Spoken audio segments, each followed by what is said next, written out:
2 Tessalonicenses, capítulo 3, versículos 4 e 5. Nós também temos confiança em vós no Senhor, de que não só estáis praticando as coisas que vos ordenamos, como também continuareis a fazê-las. Ora, o Senhor conduz o vosso coração ao amor de Deus e à constância de Cristo Jesus. Senhor nosso Deus, nosso Pai, nós te louvamos e te agradecemos por essa oportunidade singular, preciosa, Senhor Deus, de estarmos lembrando das tuas verdades, meditando nas Escrituras, pregando o Evangelho do Reino a toda criatura e rogando as tuas bênçãos para o Espírito Santo, a fim de que ele transforme verdadeiramente no âmago do nosso coração uma transformação radical. Nós oramos agradecidos porque aquele que começou a boa obra em nós há de completar até o dia de Jesus Cristo. Amém. Aqui e ali encontramos com pessoas que imaginam ser a igreja um paraíso. De certa forma isso é verdade, pois já vivemos no céu aqui e agora. Já desfrutamos parte da nova vida em Cristo e das realidades espirituais que só poderemos usufruir plenamente quando reinarmos com Cristo pela graça de Deus por toda a eternidade nos novos céus e nova terra. Pela graça de Deus, a igreja alcança deslumbres e desfruta das bênçãos espirituais nesse momento, durante a peregrinação nessa vida rumo a Canaã celestial. Uma das maiores bênçãos é a habitação do Espírito Santo na vida do crente, eleitos desde o princípio, para usarmos a linguagem de Paulo. Todavia, a ideia de que a igreja é um paraíso na terra não tem fundamento bíblico, pois ela é composta de pecadores que são, sim, remidos, lavados no sangue do Cordeiro, santificados pelo poder do Espírito Santo, mas ainda são pecadores.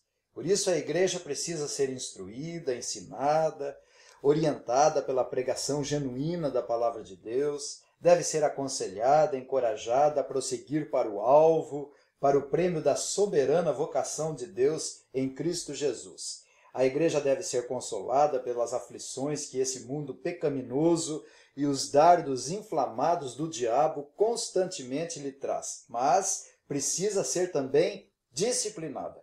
E isso é a parte mais difícil tanto para os membros quanto para os oficiais da igreja.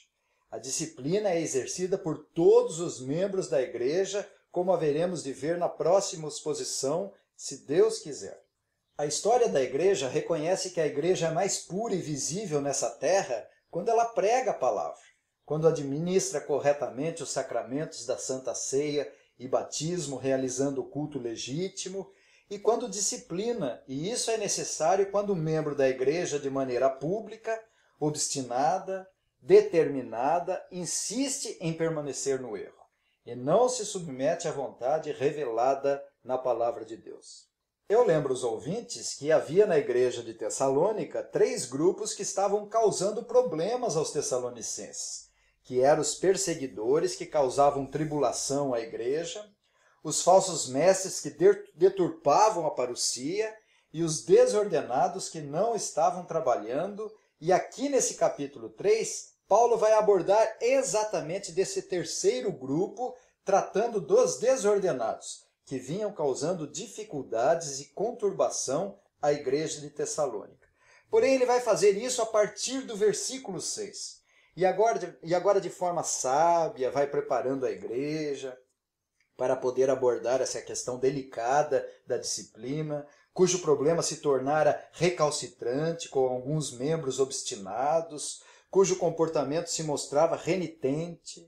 É-nos dito no versículo 11, pois de fato estamos informados de que entre vós há pessoas que andam desordenadamente, não trabalhando, antes se intrometem na vida alheia.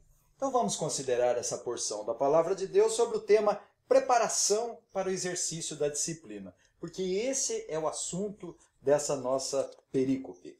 Com relação às circunstâncias, vimos que o apóstolo pediu oração para a igreja de Tessalônica, mas não para a sua saúde ou recursos financeiros, para a sua empreitada missionária. Mas o coração de Paulo estava na propagação do evangelho, na expansão da igreja e no desenvolvimento do reino de Deus. Nós lemos nos versículos 1º e 2, Finalmente, irmãos, orai por nós, para que a palavra do Senhor se propague e seja glorificada, como também está acontecendo entre vós, e para que sejamos livres dos homens perversos e maus, porque a fé não é de todos. Nesse texto, Paulo lança o alicerce para que ele possa sustentar o assunto tão delicado da disciplina eclesiástica, abordando o problema de forma correta e apropriada, a partir das exposições seguintes que, pela graça de Deus, haveremos de estudar, se ele assim permitir. Portanto, o grande problema desse capítulo foram os desordenados que se negavam a trabalhar. Esses versículos 4 e 5 podem ser considerados como uma passagem de transição, pois eles estão vinculados ao contexto literário anterior, que trata da oração e das convicções de Paulo, conforme nós vimos, e agora, ao contrário, nós temos aqui as convicções e uma oração. Nos versículos 1 a 3 estão contidos a oração e as convicções, e nesses versículos 4 e 5 compreende as convicções e uma oração. Antes era uma oração e as convicções, agora são as convicções e uma oração. Nós lemos: nós também temos confiança em vós no Senhor, de que não só estáis praticando as coisas que vos ordenamos, como também continuareis a fazê-las. Ora, o Senhor conduz o vosso coração ao amor de Deus e à constância de Cristo. Temos, portanto, uma preparação para a abordagem do terceiro problema da ociosidade que estava ocorrendo na igreja de Tessalônica. No versículo 4, temos as convicções de Paulo. Nós também temos confiança em vós no Senhor, de que não só estáis praticando as coisas que vos ordenamos, como também continuareis a fazê-las. Antes de ordenar, determinar e exigir a obediência da igreja, Paulo estabelece a sua confiança nos irmãos tessalonicenses. Não existe igreja que não tenha uma extremidade marginal. As igrejas normalmente são compostas por um núcleo de crentes obedientes, assíduos, fiéis, participativos, mas infelizmente sempre haverá uma periferia de crentes que não são aturados e comunicáveis. Isso é lamentável para os pastores e presbíteros. O Salmo 119, 158 diz: vi os infiéis e senti desgosto, porque não guardam a tua palavra. Quando Paulo diz: nós também temos confiança em vós no Senhor, de que não só estáis praticando as coisas que vos ordenamos, como também continuareis a fazê-las, ele se dirige ao grupo maior da igreja, em contraste com esse grupo menor que estava dando trabalho. A igreja tinha muitas qualidades que várias vezes observamos, e sei que meus ouvintes que têm sido expostos à pregação destas cartas estão bem familiarizados com as virtudes da igreja de Tessalônica. Portanto, Paulo amava a igreja. Nós lemos na primeira carta, no capítulo 2, versículos 8, 19 e 20. Assim, querendo-vos muito, estávamos prontos a oferecer-vos não somente o evangelho de Deus, mas igualmente a própria vida. Por isso que vos tornastes muito amados de nós. Pois quem é a nossa esperança ou alegria, ou coroa em que exultamos na presença de nosso Senhor Jesus Cristo em sua vinda? Não sois vós? Sim, vós sois realmente a nossa glória e a nossa alegria. Observe que a certeza da afirmação de Paulo era no Senhor. Nós também temos confiança em vós no Senhor. Se não fosse no Senhor, seria a pretensão de Paulo o romantismo, esperar a obediência e fidelidade da igreja de Tessalônica, pois todos nós somos inclinados à desobediência, a sermos ouvintes negligentes e não praticantes da palavra de Deus. Paulo disse que o bem que ele queria fazer não fazia, mas o mal que não queria, isso ele realizava. Nós conhecemos a nossa natureza corrupta e sabemos que somos pó e inclinados ao desvio e rebeldia. Paulo confiava no Senhor e não na igreja pecadora de Tessalônica. Ele sabia que só a graça e o poder do Senhor Jesus fazia com que a igreja fosse aperfeiçoada na obediência e na santidade. Aos Efésios, disse que Cristo amou a sua igreja e a si mesmo se entregou por ela, para que a santificasse, tendo-a purificado por meio da lavagem de água, pela palavra. Mas Paulo continua convicto, aqui na segunda parte do versículo 4, que não só estáis praticando as coisas que vos ordenamos, como também continuareis a fazê-las. Paulo poderia, como um sargento, ordenar que a igreja fizesse isso ou aquilo outro, mas confiava na igreja. A palavra grega para ordenamos, que não só estáis praticando as coisas que vos ordenamos, paragelo, aparece várias vezes nesse contexto literário, o que faz com que alguns intérpretes digam que Paulo lembra uma ordem militar. Mas antes de Paulo ordenar como um sargento, ele de forma sábia, política, amável, deixa claro para os irmãos que confiava na igreja como um todo, no Senhor Jesus, encorajando-a a perseverar e aos faltosos que mudassem o comportamento. Paulo animou a igreja e reconhecia que ela estava progredindo bem. Nós lemos no versículo 1, finalmente, irmãos, orai por nós, para que a palavra do Senhor se propague e seja glorificada, como também está acontecendo entre vós. É tão difícil a matéria da disciplina que Paulo, de forma serena, cortês, polida, prepara o caminho para poder, então, versar sobre a disciplina, ordenando a observância dela. Ele dirá no versículo 6, nós vos ordenamos, irmãos, em nome do Senhor Jesus Cristo, que vos aparteis de todo irmão que ande desordenadamente, e não segundo a tradição que de nós recebestes. Estas, portanto, são as convicções de Paulo. Ele confiava na igreja que levaria a efeito aquilo que Paulo havia ordenado. Mas a passagem continua e no versículo 5 Paulo expressa a sua oração desejo e sabia que Deus é soberano e opera tanto querer quanto efetuar segundo a sua boa vontade. É-nos dito, ora, o Senhor conduz o vosso coração ao amor de Deus e à constância de Cristo. Paulo utiliza uma palavra grega para conduzir, que é utilizada apenas 3 vezes, sendo 2 aqui nessa carta e uma na primeira carta no capítulo 3, versículo 11. Conduza, kateutuno, ora, o Senhor conduza o vosso coração ao amor de Deus. Temos que decidir se Deus é o sujeito ou objeto desse amor, ou seja, se é o amor que Deus tem ou é o amor que nós temos por Ele. Ora, o Senhor conduza o vosso coração ao amor de Deus. É difícil ser dogmático e taxativo, porque na língua grega não fica claro também.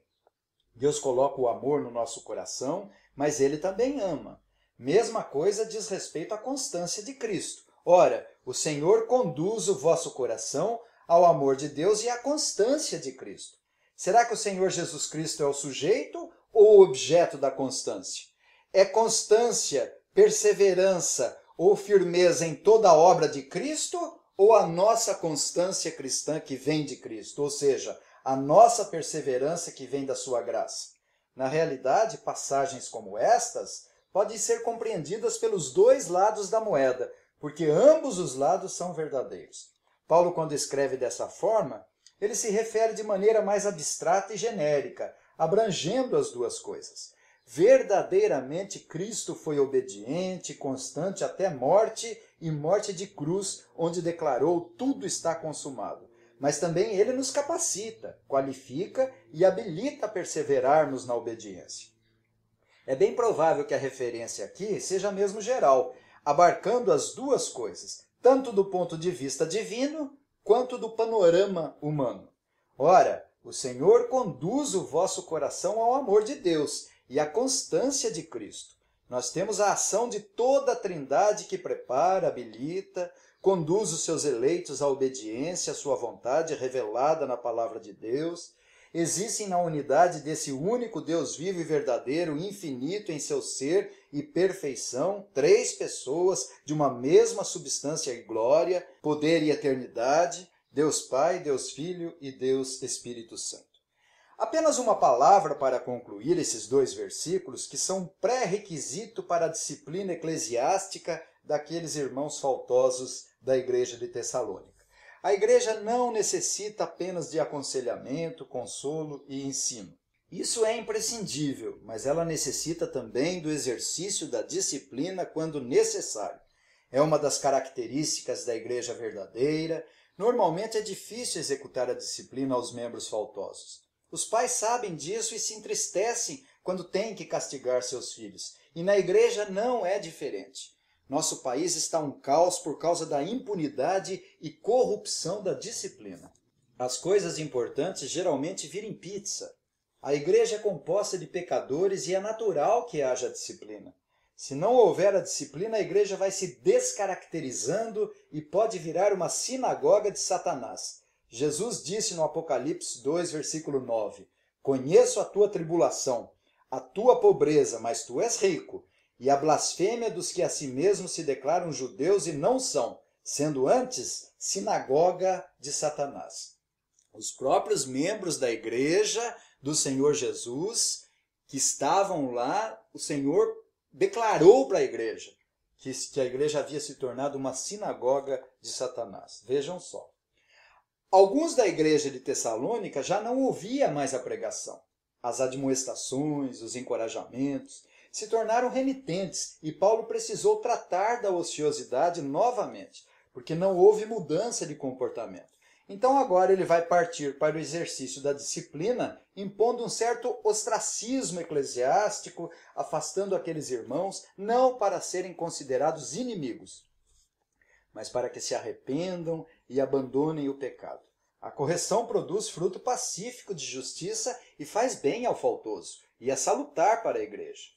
A Confissão de Fé de Westminster diz: as censuras eclesiásticas são necessárias para chamar e ganhar para Cristo os irmãos ofensores, para impedir que outros pratiquem ofensas semelhantes, para purgar o velho fermento que poderia corromper a massa inteira, para vindicar a honra de Cristo e a santa profissão do Evangelho e para evitar a ira de Deus, a qual com justiça poderia cair sobre a igreja, se ela permitisse que o pacto divino e os seios dele fossem profanados por ofensores notórios e obstinados. Portanto, a disciplina pressupõe um reconhecimento das autoridades da igreja. Aqueles irmãos deveriam admitir a autoridade de Paulo e submeter a disciplina. Existem igrejas que a palavra disciplina não subsiste porque são igrejas desorganizadas e não se preocupam com o seu rol de membros. Que coisa triste! Mas parece que o que importa é que as pessoas frequentem a igreja, contribua com os dízimos, trabalhe lá dentro e tudo bem. A disciplina está cada vez mais em desuso, porque além da liderança ser frouxa, aquele que é objeto de disciplina não aceita a correção e acaba se afastando da igreja, rancoroso, como se o pastor fosse culpado e não ele próprio.